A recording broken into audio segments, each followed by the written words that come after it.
So today we're going to look a little bit more at doing calculations.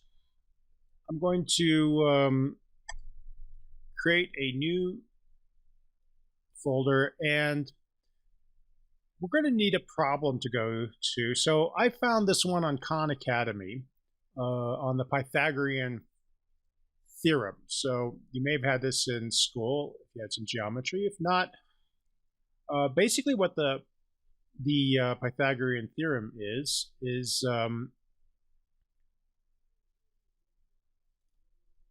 the idea of figuring out,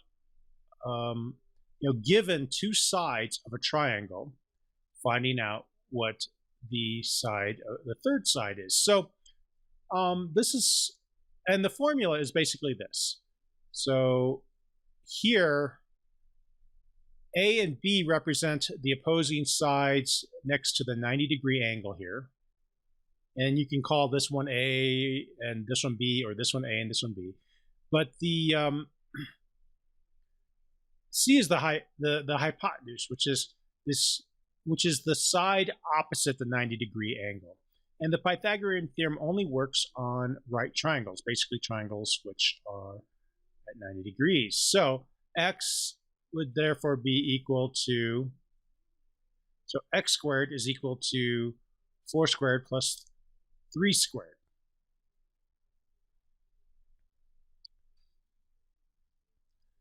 And to understand this problem, we could watch Khan Academy's video and go through their lesson plan, which I'll link to later. But what we want to do is make a program that, let's say, would calculate, and I'm just going to grab a question from here. So let's see, what are the questions that they have?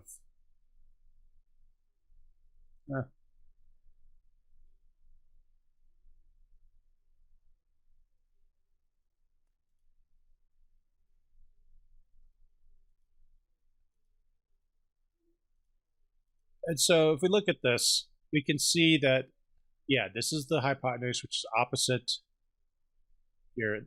And in this instance, what they're saying is, well, if a squared plus b squared is equal to 14, then it's really a squared plus 9 squared, which is this side, is equal to 14 squared. And then he's working through the problem.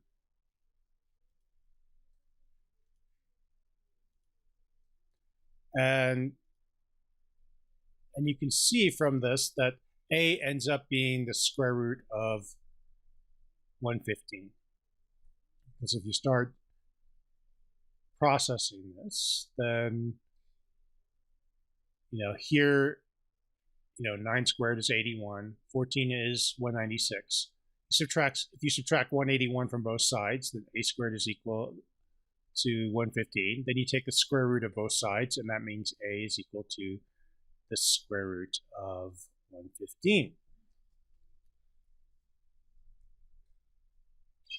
So how do we turn this into a program? Let's say that we wanted to find, given a hypotenuse and one side, figure out the size of the other one. Well, let's try that. We're going to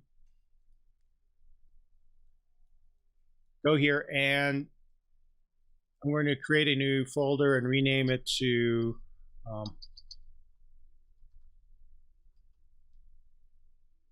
I'll just shorten it to Pythag, and open up my Visual Studio Code in here.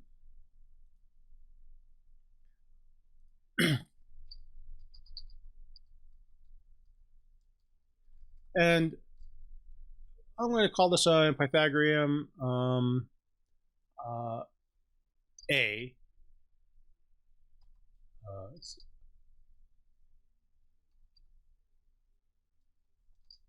Or Pythag side, because we're going to use this to figure out the side. And again, we're going to start off with our comment header.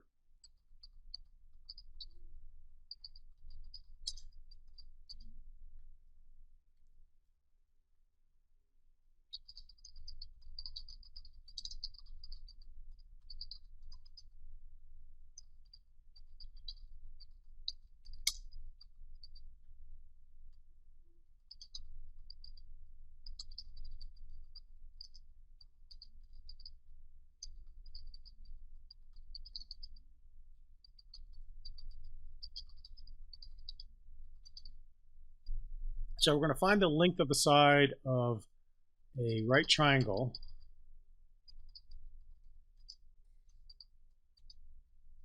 using the Pythagorean formula. Okay, so now what I'm going to do is write out my pseudocode. And basically what we need to do in this one, I think what we're going to do is we're going to want to explain to the user what it is. So we're going to say display a header explaining the program. And then let's see what else we want to do. Then we want to get length of one side. And then from the user. And then we want to get the length of the hypotenuse. And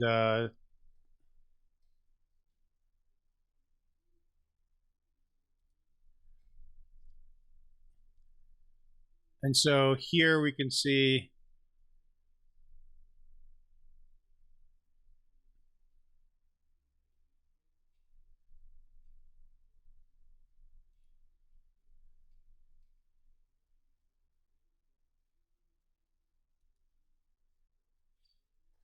how can you tell which side is the hypotenuse? The hypotenuse is this one that's on the opposite side from the right angle. So we're going to ask for that.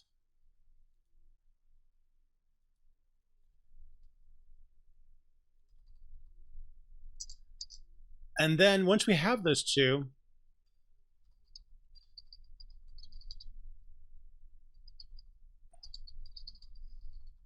and the way that's going to work is, if the Pythagorean theorem is C is A squared is equal to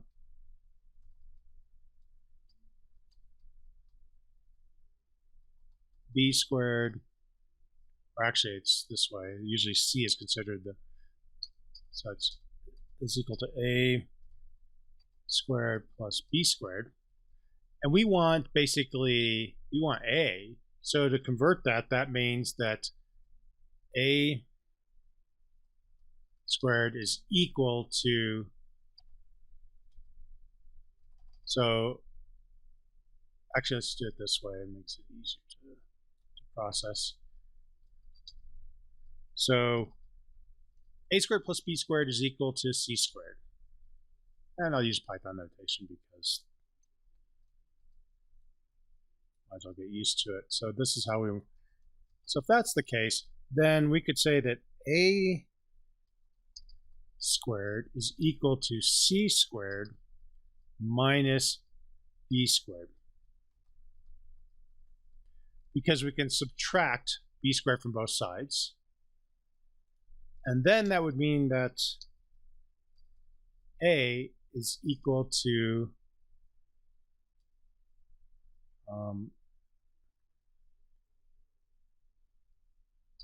C squared minus B squared. And we want the square root. Well, remember last time we figured out that we could do the square root by raising it to the half power. It's the same thing as square root. So we're going to take the square of these two, subtract them, and that's our formula. So normally you would do this on a piece of paper, but I just did it here.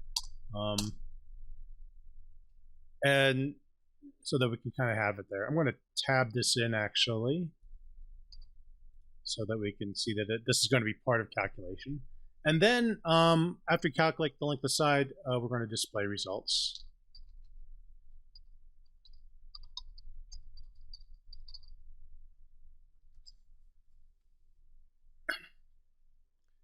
And then maybe at the end we will thank user for using program.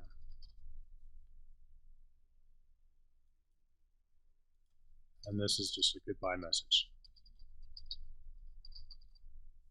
So there we go. We have our pseudocode. We know how we're going to lay out this program.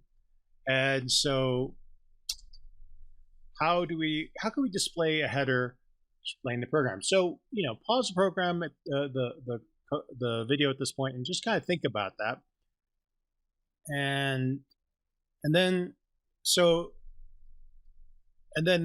when you're ready, hit continue. So here what we're going to do is display the header by basically just using a print statement. Welcome to Super Pythag in Side Calculator 3000. And we can put multiple print statements here if we want to print a longer message. Yeah.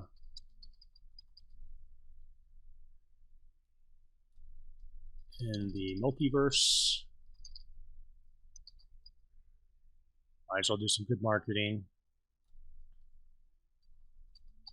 Use this program to calculate the length of the side of a right triangle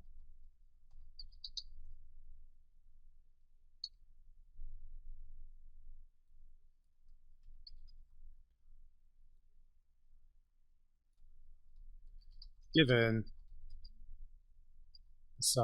the length of one side and the hypotenuse. These are just print statements. I'm just telling the user what we're going to do. Now, after you do one, of your things here, don't try to write the whole program necessarily all at once. This is a good time to run your program and make sure that everything's working. We haven't done anything super complex at this point. We've just done print statements. And we can see,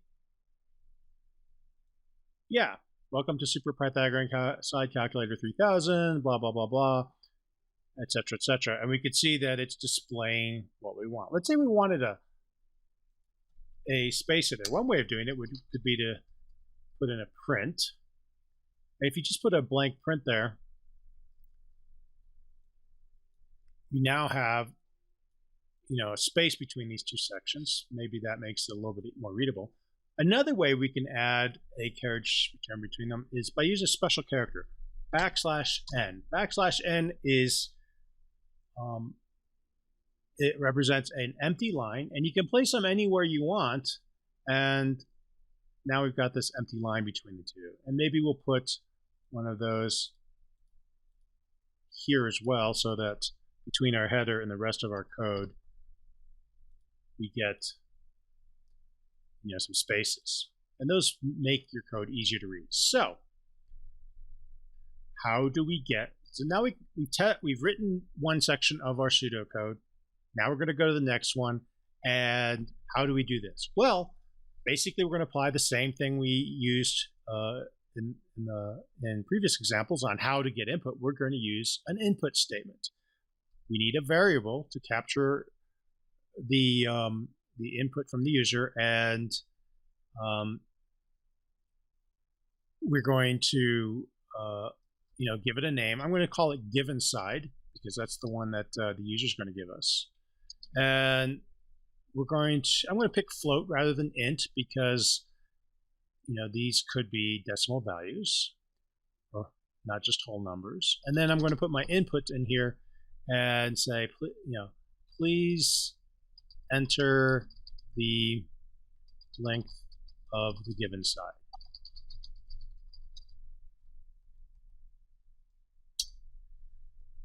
So you get to choose whatever you want in your prompt, make it descriptive, and tell the user, what it is. It's also good to tell them what units that you want this in. So we're just going to make this is called the prompt, of course, and we're going to give them a prompt that's very descriptive and tells the user what you want to input. This, of course, input string creates a string, so we wrap that input call in this function call to float. So convert this input statement into a floating point number, and we're storing that floating point number into given side. Well, how do we test that? Well, one way of testing that is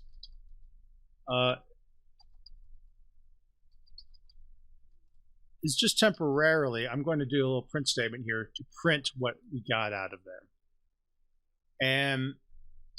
And then now that I've got this done, I'm going to save it and run it and see what we get. So let me put in 45.77.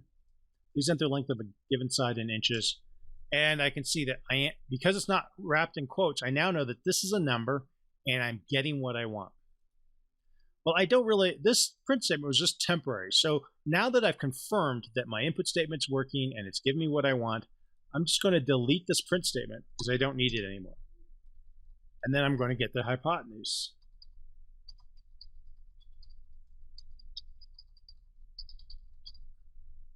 Please enter the length of the hypotenuse in inches.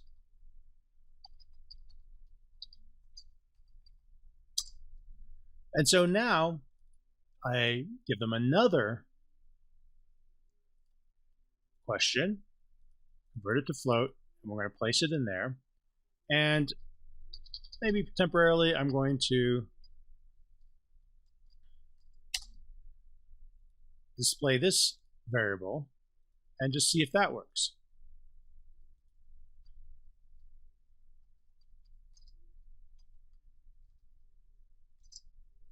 And I can see from this print statement that, yeah, in fact, I'm getting a good number, and that should be okay.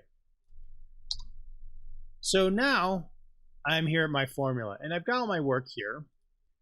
And so now I'm going to say, well, what am I going to call I'm going to call a calculated side. So, why don't I just put A equals, C times square and put C here? Well, in programming, we tend to like to use very descriptive variable names. And so by using a compound word separated by an underscore, or at least a very descriptive word, it helps us to better understand what's going on in the program. So I'm going to say the calculated side is equal, and now I've got my formula here. And so, maybe what I'm going to do is I'm not going to do this all at once. I'm just going to say, well, let's see. What's C? C is the hypotenuse. So let me take hypotenuse and raise it to the power. And I won't do the whole formula initially. I will just do this, and I'm just going to display what I've got here. This won't be the calculated side yet. It's not the full formula, but I can see if it's working. So now I'll put this in, and then I'll put, and maybe I'll put some values which are easy to figure out what's going on. The other thing is that you should calculate this on paper, and then make a test case to calculate this. But right now, I'm taking hypotenuse and raising it to the second power. 5 times hypotenuse went in as 5, and I can see that, yeah, I've got 25. That's working correctly. So once I've verified that, then what I might do is do this piece here. Oh, it should be minus, and then what's B? B is the given side. So I'm going to take given side raised to the second power, and then I'm just going to run that and see if that works. So again, I'm going to try to pick something simple. So if I put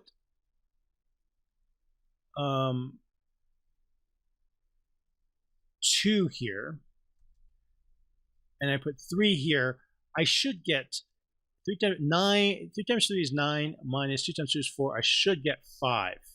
And yes, so if I were to do this on paper, I could confirm that, yeah, okay, this is doing this part of the formula just fine. Okay, that's working. So now I'm going to do the last part, and I'm going to raise this to the 0.5 power. And that should finish my formula. So now I'm going to run this again and see if I get the result. And so let's see. I'm going to do what would be a calculation that would be, oh, let me how do we do this? Well, let's make a test case that we can use to validate this. So let me say if A is equal to, or I'm sorry, B is equal to 5 and C is equal to 3, well, then C squared is equal to 9, and B squared is equal to 25.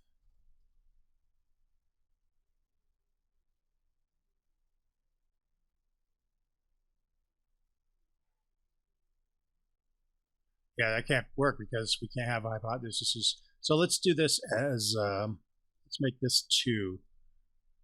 So B squared will be equal to 4.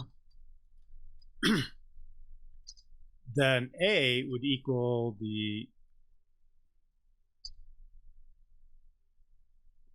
is equal to C squared minus B squared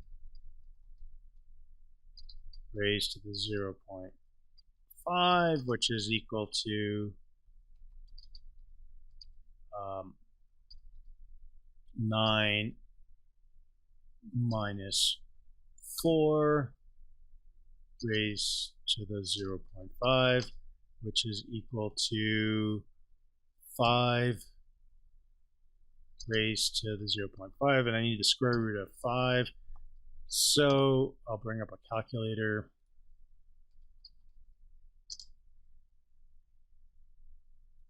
And let's see, 5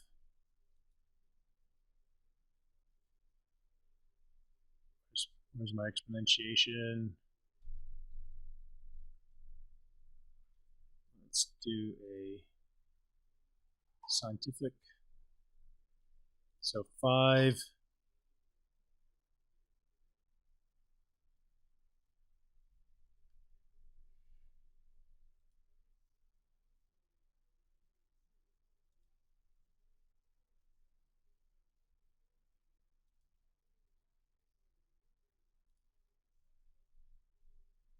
exponentiation. Well, actually, we've got a square root function. So let's just say 5 and do the square root. And that looks like it's going to be, let's just say 2.24 if we truncate there. And that's approximate. So we'll use a tilde, say that it's approximately 2.24. Okay, so that's our test case.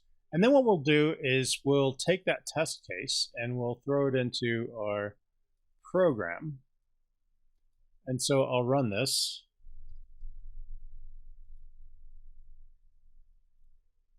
And let's see, we put B is 2 and C is 3. So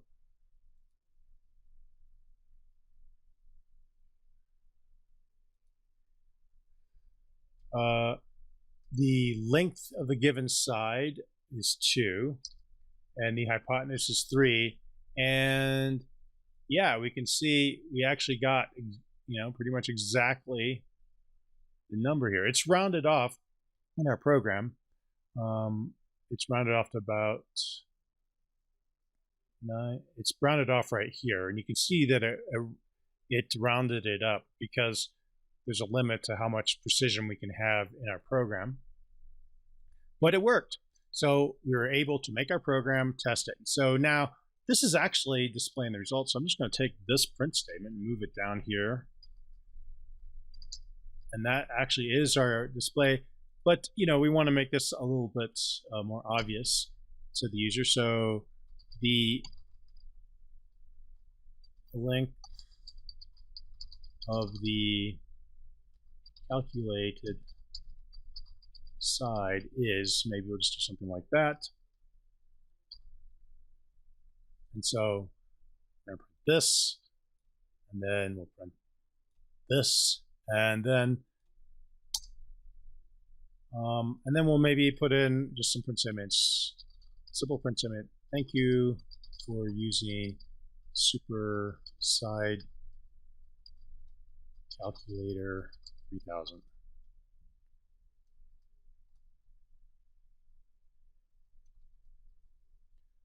And we'll do one more test.